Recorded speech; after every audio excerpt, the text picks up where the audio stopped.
षटक क्रमांक 4 हाताळणी करता सज्ज गोलंदाज तयार. यावेळेला मात्र बॅकफुटला गेले, चांगल्या प्रकारे या चेंडूला खेळले आणि चेंडू गेलाय सीमारेषेच्या पलीकडे, आउट ऑफ द पार्क, षटकार. जे प्लेयर थोडे जवळ उभे आहेत बाउंड्रीच्या, थोडंसं मी त्यांना विनंती करेन की आपण प्लीज थोडंसं मागे उभं राहा. It's a gentle and humble request. थोडंसं मागे बाउंड्रीच्या उभं राहा. षटकातील दुसरा चेंडू पुन्हा एकदा. यावेळेला मात्र रोहित यादव पंचांकडे अपील मागितली आहे आणि बोट देखील आभाळाकडे जाते. विकेट्स यावेळेला झाले पतन, फलंदाजाला माघारी परतावं लागतंय. तोपर्यंत या षटकातील झाले, षटकातील 5वा बॉल आणि यावेळेला विकेट्स झाले पतन.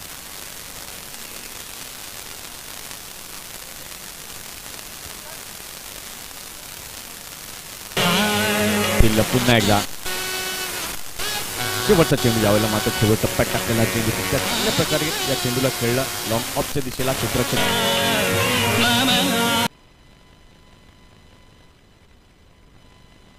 ज्याच्या बॅटमन आपण पाहिलं एक अर्धशतक या आजच्या सत्रामध्ये सकाळच्या, तोच पंकज स्ट्रायकिंग एंड वरती आहे, इथे पाठवायचं आमच्या कॉमेंट्री बॉक्समध्ये. यावेळेला मात्र मोठा फटका खेळण्याचा प्रयत्न, ऋषभ तिथे आहे, झेल टिपला जाईल का, आणि चांगलं कॉन्सन्ट्रेट केलं चेंडूवरती आणि अतिशय सुंदर असा झेल टिपला गेलाय.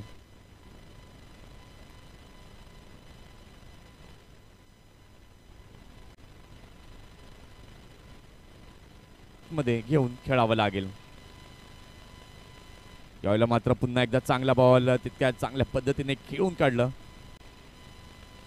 पाहूया षटकातील पुन्हा एकदा 5वा बॉल, पुन्हा एकदा सुंदर बॉल, पंचांकडे दाद आणि यावेळेला मात्र unplayable ball on to the pad या लागला जातोय आणि लेग बिफोर विकेटच्या माध्यमातून विकेटचं या ठिकाणी झाले पतन. फलंदाजाला माघारी परतवला लागतंय दिसतात आपल्या संघाकरिता.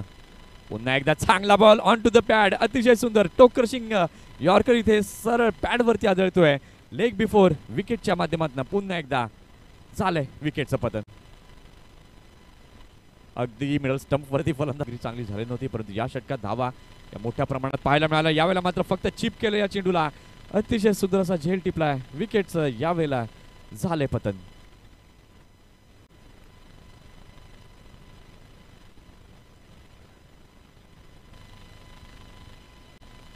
षटकातील पुन्हा एकदा 3रा बॉल. यावेळेला मात्र अगदी योग्य पद्धतीने हा चेंडू या ठिकाणी आपण पाहू शकलात डिलिव्हर्ड केला गेलाय. इन कटरच्यातील चेंडू हाताळलेले 3. 4था बॉल. यावेळेला मात्र बॅकफुटला गेले, पुन्हा एकदा मोठा बिग हिट करण्याचा प्रयत्न. ऋषभ तिथे येत आहेत, अतिशय सुंदर असा झेल टिपलाय.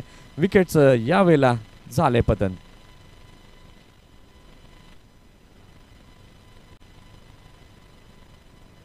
मोठ्या फटक्यामध्ये परिवर्तन होऊ शकलं नाहीये आणि त्याच्याचमुळे आपण पाहिलंय तर अगदी अतिशय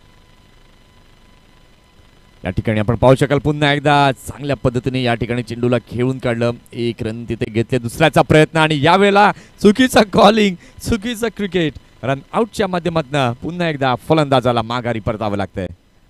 काय सुंदर गोलंदाजी, काय रणनीती, जो ट्रॅप रचला त्या ट्रॅपमध्ये आपण पाहू शकाल फलंदाज मात्र फसले गेले. क्षेत्ररक्षक लगेच चेंडूवरती झेपावले आणि आपण गोलंदाजी मार्कवर तयार.